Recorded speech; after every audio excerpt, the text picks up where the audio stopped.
Welcome to my show, Power and Politics. I'm Prabhu Chawla. Today, I will dissect Nepal's youth-fueled inferno, toppling elite-led elected government. On September 12, 2025, former Chief Justice Sushila Karki was sworn in as Nepal's first female Prime Minister, a historic win for Gen Z protesters. But regime change was born from blood and fire. With 51 dead and a nation scarred, we are asking the burning question: is violence becoming the new voice for regime change? Is it desirable? From Kathmandu to global capitalists, this trend threatens us all. Let me unpack this for you. Just picture this: September 9, 2025. Kathmandu's air thick with tear gas and smoke. Parliament in flame. Protesters, mostly Gen Z, tech-savvy and furious, stormed the gates, chanting for justice as Prime Minister K.P. Sharma Oli tenders his resignation and vanishes into the night. At least 22 were dead, hundreds injured, 900 inmates freed from torch jails. This is not chaos for chaos' sake. It's a tidal wave of disillusionment. What sparked it? A seemingly minor ban on social media, Facebook's, X, YouTube's import to silence whispers of corruption? But Nepal's youth, already reeling from 20% unemployment and a GDP crawling at just 3.3%, saw some red. They had been viral posting about politicians' opulent villas and nepotistic umpires while families just survived on $400 per capita income per year, dwarfed by neighbors like India and Bangladesh. For Nepalese, for 16 years, 14 governments have cycled through, each more corrupt than the last, since the 2008 monarchy abolition. What came out of the Maoist stream of secular socialist republic? A mirage shattered by infighting and graft. This outburst is leaderless, amplified by TikTok and Telegram. It's raw anger at elites hoarding wealth amid crumbling infrastructure. Ministers were attacked, homes were set ablaze. Rumors swirl of foreign meddling. Chinese built and wrote billions buying influence in Nepal. Pakistan ISI stoking anti-India fires through porous borders. Even Kathmandu's award-winning mayor stands accused of fanning flames via NGOs which he leads. Nepal's geopolitical chessboard and its youth are the pawns turned kings.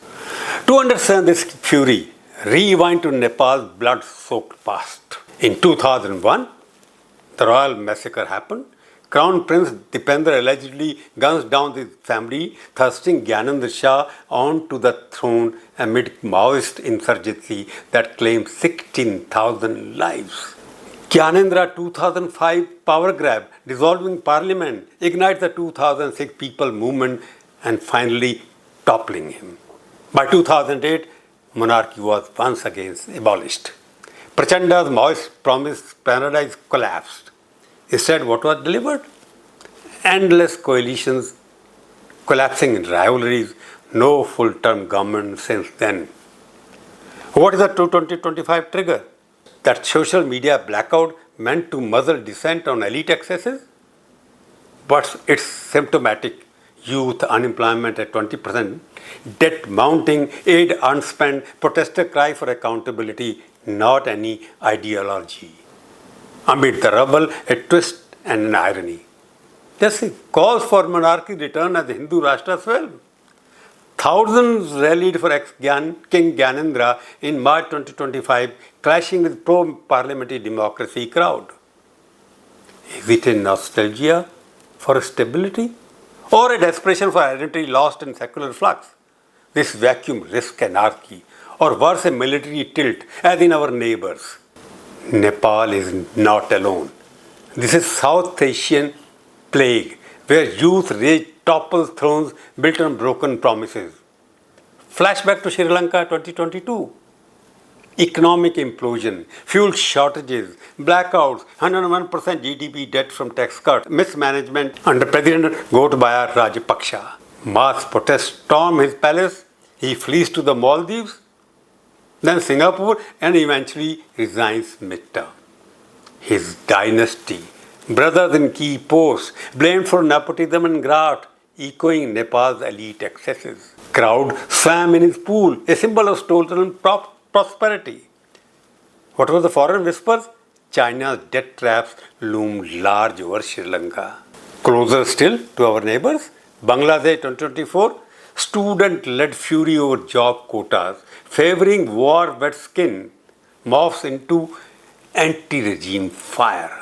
Sheikh Hasina, in power for 15 years, deployed lethal force. Nearly 300 were dead in the July massacre. Protesters breached her palace. She flew to India. Vandalism erupted. Statues smashed. Awami League offices were torched. It was a violent answer to her iron fist rule, during which she crushed dissent, jailed rivals. Youth facing 40% unemployment channel global crisis for merit over patronage. Pro-Hasina violence still lingers in that country, with over 22,000 attacks on minority. But the message? Elites curb freedom at their own peril. In both the instances, no unified vision, just frustration with betrayal. Promise is broken, and Nepal mirrors this. Leaderless Gen Z, social media as megaphone, elites as villains. But it's not just the global south. Even in the west, youth hit streets with violent edge. England 2024, far-right riots erupt after a Southport stepping, fueled by online lies pinning blame on Muslim asylum seekers. Over 1,800 people were arrested, 300 cops were injured, arson, looting in Sunderland, Liverpool, young perps, teens included, exploited by misinformation on Telegram, challenging rage at immigration and economic squeeze. By 2025, anti-immigrant protests swelled. 110 arrests in July alone. Banners hailing far-right figures. Counter-protest clash, but the youth divide deepened. Some far-right recruits, other anti-racist warriors. Europe also echoed similar voices in 2024, with students sitting at Sorbonne, Manchester, Berlin against Gaza policies, but spilling into broader fury at austerity, jobs, followed by formal blockade in UK, France, Poland over taxes mirroring youth economic gripes. These are not isolated.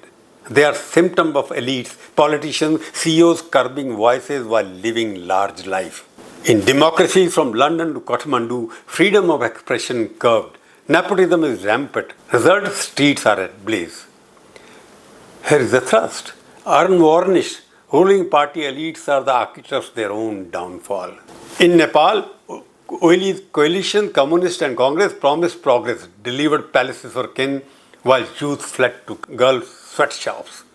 Nepotism chokes merit, luxury mocks poverty. Curbing social media?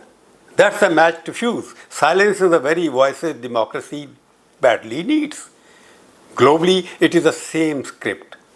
Rajapaksa's family fiefdom starved Sri Lanka. Hasina repression bred Bangladesh backlash. In England, politicians decry woke youth while ignoring jobless despair fueling riots. These outbursts threaten democracy not by chaos alone but by eroding trust in the establishment. Remember, when elected leaders fall, vacuums invite autocrats or monarch, as is evident in Nepal. Foreign powers pounce like China did in Sri Lanka's ports. Without accountability, violence becomes the vote. Power is fleeting when promises rot. For India, Nepal's neighbor, this is existential. Open borders mean spillover, terrorism, smuggling, if anarchy reigns in that Himalayan nation. Shared Hindu ties fray under Chinese Pak shadow. Then what is the solution? Maybe tried and tested, maybe massive aid, giving jobs to Nepalese, renewable energy projects, debt relief, indulgent dialogue with all, even monarchies for acceptable to all government. But globally, elite must reform. End nepotism, unleash expression, invest in youth. Democracy died not from violence but complacency. Nepal's harsh lesson: ignore the juice, cry and the throne crumbles. Is violence killing democracy? Only if we let it. That's all for today.